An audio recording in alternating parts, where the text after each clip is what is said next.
Mari kita berdoa sebelum membaca merenungkan firman-Nya.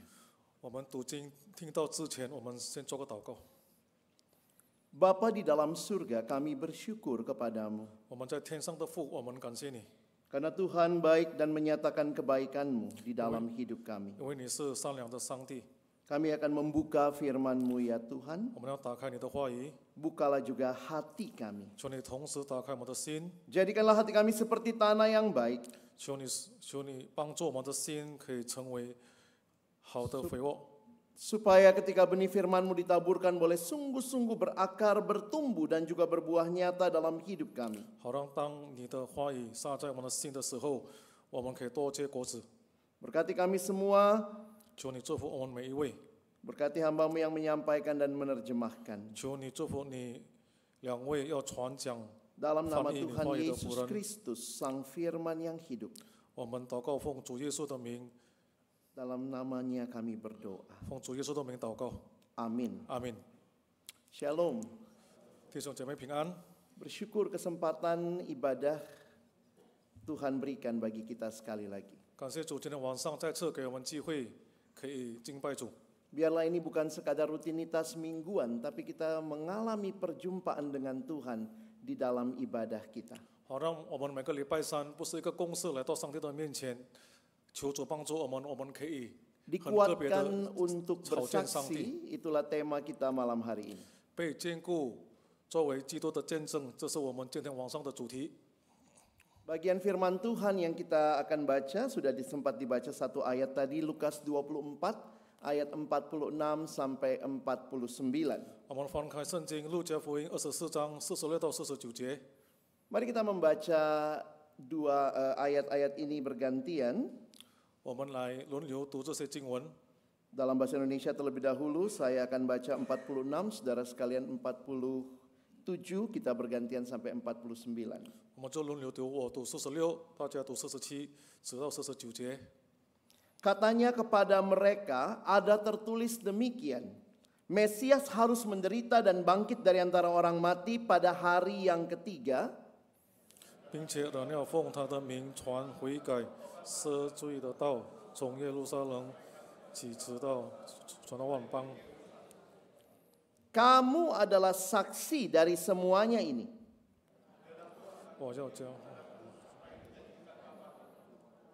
你们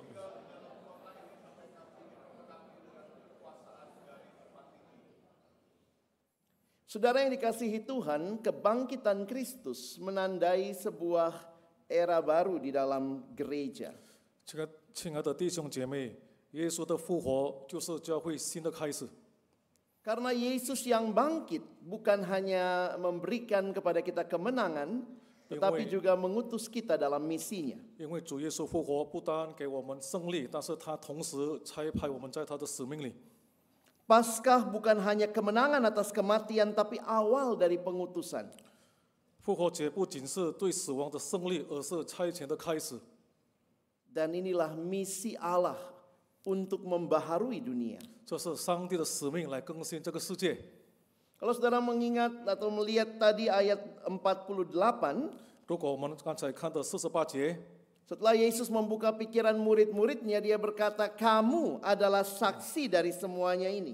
耶稣开他们的心窍，你们就是这些事的见证。 Kata Yunani martus atau artinya saksi. 希腊文这个见证就是 naptus， 就是见证的意思。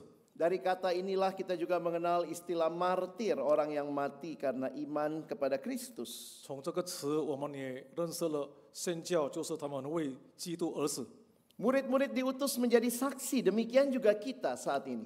门徒们被差遣成为见证人，同样我们也是这样。 Dan perhatikan, untuk menjadi saksi itu, perhatikan Yesus berjanji murid-murid akan menerima Roh Kudus sebelum mereka diutus ke seluruh dunia. 所以我们要成为见证人之前，耶稣应许我们被差遣到全世界之前，我们将领受圣灵，我们必须领受能力。 Itu saudara perhatikan ayat 48 menjadi saksi dan ayat 49 diperlengkapi dengan kekuasaan dari tempat tinggi, itu Roh Kudus. 所以我们可以看见48节说你是见证，第49节从上头来的能力就是圣灵。 Mungkin kita pernah nyanyi ada lagu gitu ya, urapi kami Tuhan dengan kuasa Roh-Mu, dengan kuasa dari tempat yang maha tinggi. 可能我们唱过这首诗歌，从上头来的能力来恩膏我们。 Jadi kalau saudara memperhatikan begitu erat kaitannya antara Roh Kudus dan menjadi saksi. 所以我们可以看见圣灵和做见证这个是息息相关的。 Di dalam Injil Yohanes, Yesus menjanjikan akan penghibur. 在约翰福音，耶稣应许了要给我们保惠师。 Saudara perhatikan ayat 26 dan 27 Yohanes 15 ini. 我们看约翰福音第15章26、27节。 Jikalau penghibur yang akan kuutus dari Bapa datang, yaitu roh kebenaran yang keluar dari Bapa, ia akan bersaksi tentang aku, tetapi kamu juga harus bersaksi, karena kamu dari semula bersama-sama dengan aku. 当我要从父那里差保惠师来，就是从父出来真理的圣灵，他来了就要为我做见证，你们也要做见证，因为你们从起头就与我同在。 Roh Kudus, roh kebenaran, roh yang menyaksikan Kristus. 圣灵，真理的灵就是见证基督， Ini roh yang sama yang menguduskan kita, 这是同样的灵，它是洁净我们， yang menyatukan kita, 团结我们， roh yang membangun gerejanya. 就是建立教会的灵。 Tapi jangan lupa Roh Kudus juga adalah roh misi 请不要忘记，同时圣灵也是 yang 使命的灵， merindukan dunia boleh mengenal dan mendengar Injil. 就是他渴慕全世界可以听到福音。 Dan saudara bisa lihat nanti lanjutannya karena Injil Lukas ditulis oleh Lukas dilanjutkan dengan kisah Rasul. 我们可以看见路加福音是路加写的，然后他继续写了使徒行状。 Di dalam kisah Rasul jelas sekali dikaitkan, kamu akan menerima kuasa kalau Roh Kudus turun ke atas kamu. Dan untuk apa kuasa itu? Perhatikan, kamu akan menjadi saksiku di Yerusalem dan di seluruh Yudea dan Samaria dan sampai ke ujung bumi. 所以我们可以看见连接到使徒行状第1章8节，但圣灵降临在你们身上，你们就必得着能力，并要在耶路撒冷、犹太全地和撒玛利亚直到地极做我的见证。 Untuk apa kuasa itu? 能力赐给我们是为了什么呢？ Untuk bersaksi. 为了做见证。 Jadi gereja yang dipenuhi Roh Kudus bukan hanya melakukan mujizat, karunia-karunia roh, 所以教会被圣灵充满，不是要行神迹， tetapi jelas itu adalah gereja yang bersaksi sampai ke ujung bumi. 很重要的就是教会要成为基督的见证，直到地极。 Dan apa yang disaksikan yaitu Kristus yang Sorry. disaksikan. 教会见证什么呢？是见证基督。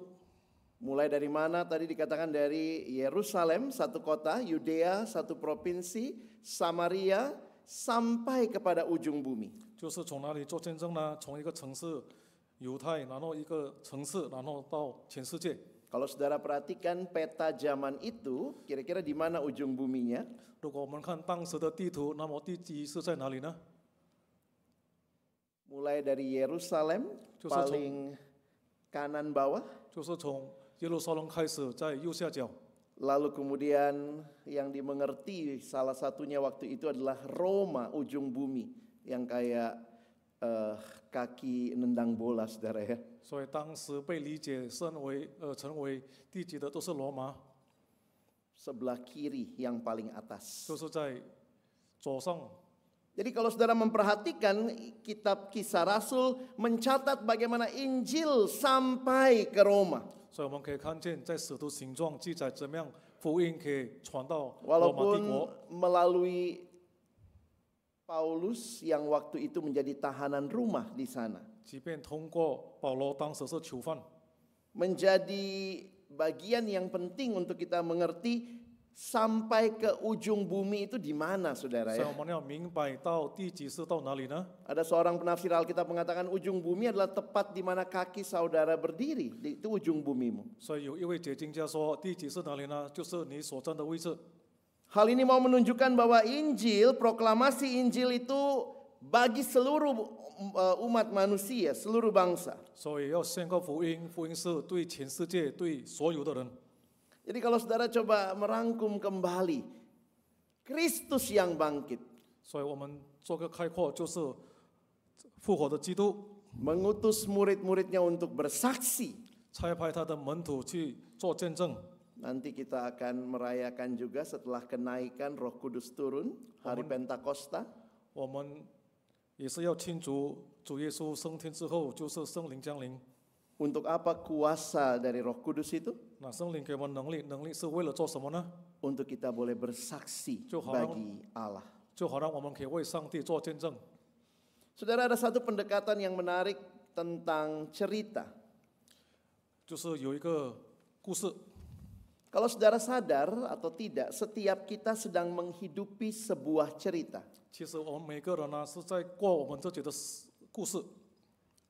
Kadang kita pikir, ya saya punya cerita, lalu kita minta Tuhan, ayo tolong bantu berkati cerita saya. 我们常常认为我自己有故事，那么就求上帝赐福我的故事。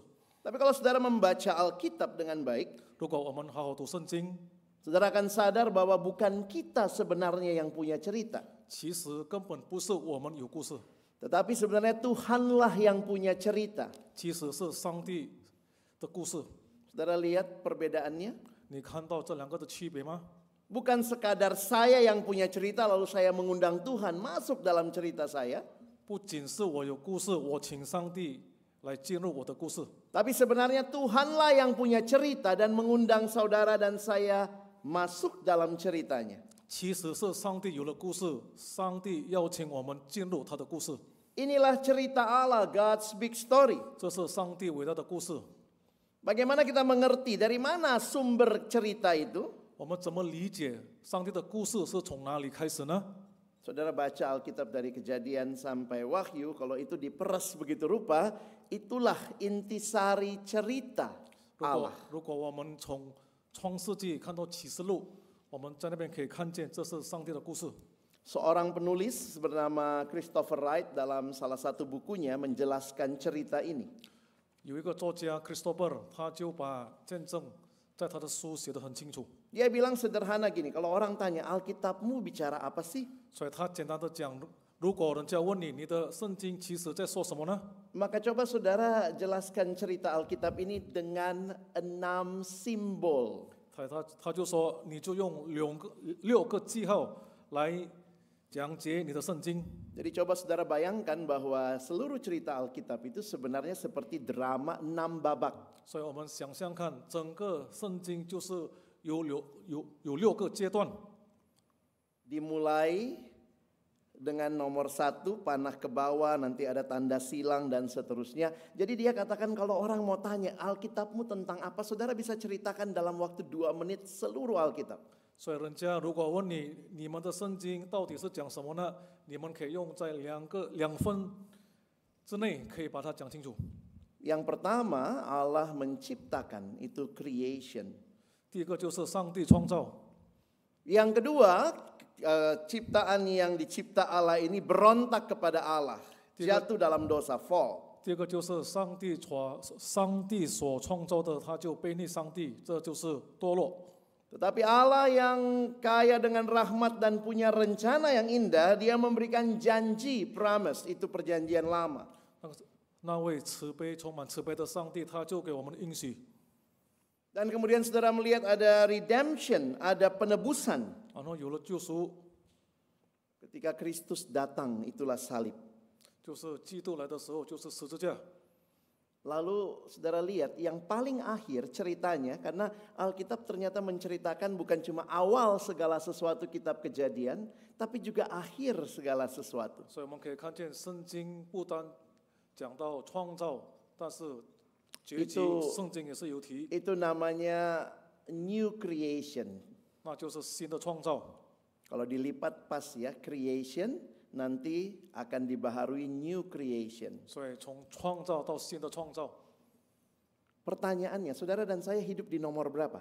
我们要问的，你我活在是哪里呢？ Kita sekarang hidup di nomor berapa? 我们活在是在哪个号码呢？ Nomor 5 ya. 在第5号， Ada yang nomor 2. 有没有在第2号？ Oh, ketemu waktu itu dekat ular gitu, nggak sempet selfie ya. Saudara, kita hidup di nomor 5 secara gambaran ini. 所以在这个图画里面，我们是活在第5号。 Christopher Wright memberi judul apa nomor 5? Christopher 给这个5号什么名字呢？ Kira-kira 是什么呢？ misi. 就是使命。 Jadi kalau saudara melihat gambaran ini, 所以我们看， kita hidup di dalam misinya Allah. 所以我们活在上帝的使命里头。 Hidup kita adalah hidup dalam cerita besar Allah. 我们的生活是在上帝伟大故事中， Tidak ada satupun kita hidup yang karena kebetulan, kita punya tujuan kenapa kita ada di sini. 我们每个人在世界不是偶然的，每个人都有目的。 Dan dari mana saudara sadar tujuan itu? Tanya sama yang menciptakan saudara dan saya. 所以我们要问创造我们的，我们活在这个世界有什么目的呢？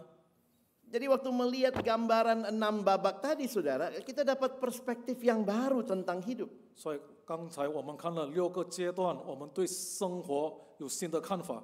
Dengan memahami God's big story, kita seharusnya mengerti bahwa seluruh keberadaan kita, 通过了解上帝伟大的故事，我们应该明白我们的所在。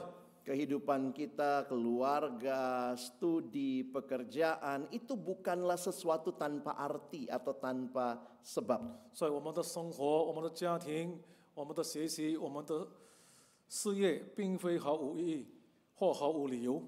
Dan kalau saudara lihat, ternyata kehidupan yang indah yang Tuhan rancangkan dalam ceritanya, 所以我们可以看见上帝所创造的、所计划的生活， bukan hanya cerita masuk surga, saudara. 不单上天堂而已。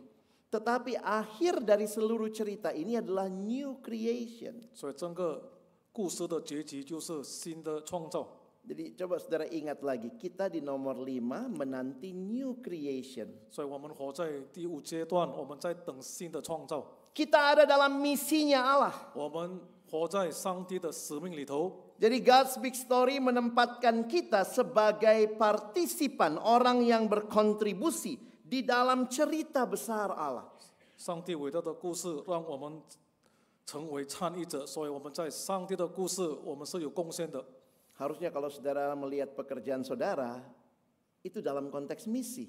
所以，当我们看我们的工作的时候，我们应该明白这是上帝给我们的使命。 Kalau saudara melihat saudara ada di dalam membangun keluarga, itu ada di dalam nomor 5 tadi, we are on a mission. 所以，当我们建造我们的家庭的时候，我们要明白，我们就是在刚才第五个阶段。 Jadi inilah pengutusan yang Allah berikan bagi kita. 这就是上帝给我们的使命。 Kita bagian dari keseluruhan kisah Allah dalam dunia ini. 我们就是上帝在整个上帝的计划中，我们扮 Karena 演 itu saudara, 的一个部分。 apa yang kita lakukan, pekerjaan kita, diri kita itu semuanya diperhitungkan. 所以我们的本身、我们的工作，这些都是很重要的。 Find your place in God's story. 所以在上帝的故事里，我们要找到我们自己的位置。 Jadi dari ayat yang kita baca tadi, 从我们刚才读的经文， dari cerita besar Allah, 从上帝伟大的故事当中， saudara dan saya mengerti bahwa kita ada untuk sebuah tugas yang Allah rindukan saudara dan saya kerjakan. 所以你我必须明白，上帝对我们每一位有上帝托付的工作。 Yesus bukan hanya bangkit untuk menebus kita, tapi juga mengutus kita untuk memberitakan Injil kabar baik kepada seluruh dunia. 耶稣复活不仅是要赎回我们，而是要我们到全世界传福音。 Dan itu tidak terlepas dari hidup yang saudara dan saya jalani setiap hari. 这是离不开每天我们过的生活。 Dunia dengar khotbah di gereja, 世界是否可以来到教堂听到吗？ orang yang nggak percaya Yesus mungkin malas datang ke gereja, apalagi lihat-lihat YouTube tentang Tuhan. 他们不信主的不可能来到教会听到，也不可能在 YouTube 听到。 Maka ingat, hidup saudara adalah khotbah yang mungkin akan mereka lihat dan dengar. 所以，请记得，你我的生活就是一篇讲道， Saya 世人可以 sadar 看见，可以看到。 seringkali sebagai hamba Tuhan saya sadar ya, saya cuma bisa khotbah di depan, tapi saudaralah yang berkhotbah kepada tempat kerja saudara, di bisnis saudara, di usaha saudara. 所以我身为神仆，我在教会讲道，但是你们会有你们在你们的工作，在那边你们可以成为上帝的讲道者。 Kalau saudara mengerti cerita besar Allah tadi, 如果我们明白上帝伟大的故事， siapa yang misionaris? 是谁是成为宣教士呢？ Oh, orang yang pergi ke negara yang jauh dari tempat tinggalnya, itukah misionaris? 是否那个离家处远地方的那个是宣教士吗？ Ingat, setiap orang Kristen adalah misionaris di tempat ia ditempatkan Allah. 所以每一位基督徒在上帝所安排的地方，他就是宣教士。 Saudara dan saya membawa cerita Allah di dalam dan melalui profesi kita, pekerjaan kita, keseharian kita. 所以你我在我们的日常生活当中，在我们的职位，我们是带出上帝的故事。 Sehingga tema kita hari ini dikuatkan untuk bersaksi. 所以我们今天的主题被坚固成为基督的见证人。 Di mana saudara hadir untuk bersaksi? 所以我们在哪里可以做见证呢？ Di dalam kehidupan saudara dimanapun Tuhan tempatkan. 就是在我们的生活，无论上帝把我们放在哪里。 Kita melewati Paskah, lalu kemudian besok kenaikan, lalu kemudian nanti kita memperingati Pentakosta Roh Kudus turun. 我们过了复活节，明天就主耶稣升天，然后圣灵降临。 Tapi semua ini bukan hanya cerita tentang Yesus, tapi cerita tentang Yesus yang mengutus saudara dan saya. 所以这不单是耶稣的故事，而是耶稣差遣你和我。 Dia naik ke surga, Roh Kudus turun. 他升天，圣灵降临。 Roh Kudus turun bukan tanpa tujuan, 圣灵降临不是没有目的的， tetapi supaya menguatkan kita, gereja Tuhan untuk bersaksi di tengah dunia. 而是来兼顾我们，好让我们成为在世界可以成为见证人。 Dan itulah kehadiran saudara dan saya yang dipakai Tuhan dimanapun kita ditempatkan. 这是上帝的目的，把我们放在何处，都是要我们做见证。 Saya menutup khotbah ini dengan sebuah kutipan yang cukup panjang. 我要结束我的讲道，用一段很长的话， Yang diberikan oleh seorang Inggris bernama George MacLeod. 就是一位英国 Dia 人乔治，他这样说： pemimpin salah satu komunitas Kristen di Inggris. 他就是在英国， Waktu bicara tentang salib, dia memberikan perenungan ini. 当他思想十字架，他就这样说： Saya hanya berpendapat bahwa salib harus ditegakkan kembali di tengah pasar, sebagaimana di atas menara gereja. 我只是认为十字架应该重新树立在市场中心，就像它树立在教堂的塔楼上一样。 Saya ingin menegaskan kembali bahwa Yesus tidak disalibkan di dalam katedral di antara dua lilin, tetapi di atas salib di antara dua pencuri di tempat pembuangan sampah kota. 我想再次强调，耶稣不是在大教堂里，在两根蜡烛之间被钉十字架，而是在两个强盗之间，在城市的垃圾场上被钉十字架。 Saudara, waktu itu kalau kita ingat Golgota, Golgota itu letaknya di luar kota. Nah, zaman itu luarnya kota itu salah satu tempat pembuangan sampah. 所以我们记得主耶稣在哥哥他被钉十字架，那个地方是在郊外，那么郊外就是城市的垃圾场上。 Dia lanjutkan kalimatnya. 他继续讲， Di persimpangan jalan yang begitu kosmopolitan, sehingga gelarnya harus ditulis dalam bahasa Ibrani, Latin, dan Yunani. Kalau saudara ingat yang kalimat di atas kepala Yesus itu ya, itu harus ditulis dalam 3 bahasa dalam catatan Injil Yohanes. 在一个如此国际化的十字路口，使他的称号必须用希伯来语、拉丁语和希腊语写出来。 Di tempat di mana para sinis berbicara kotor, para pencuri mengutuk, dan para tentara berjudi. 在那里，粉饰技术者说粗话、强盗辱骂、士兵赌博。 Karena di sanalah dia mati, dan itulah alasan dia mati. Dan di sanalah seharusnya orang-orang Kristen berada, serta itulah yang seharusnya diperjuangkan oleh orang-orang Kristen. 因为他就是在那里死，那也是他为何死的原因。基督徒也应当在那里，也正是基督徒应当奋斗的。Saudara, Yesus yang mati mengutus kita hadir di dunia ini. 亲爱的姐妹，耶稣为我们死，复活了，差遣我们来到世界， Hadir untuk bersaksi. 所以我们在世界是为了做见证。 Dia bukan hanya Yesus yang disalib di dalam gereja. 他不单是在教会被钉死的耶稣， Dia ada di tempat-tempat yang harusnya saudara dan saya juga hadir di sana. 所以耶稣也同时和我们在外面。 Kiranya Tuhan menolong kita 求主帮助我们， mengingat kembali panggilan kita, misi kita 求主提醒我们我们的呼召，我们的使命， untuk membawa Injil Kerajaan Allah boleh didengar, dilihat oleh dunia ini. 就是把福音带到全世界，好让他们可以看见，他们可以听见。 Selamat menjadi saksi. 恭喜你们是基督的见证人。 Amin. 阿门。 Mari berdoa. 我们一起祷告。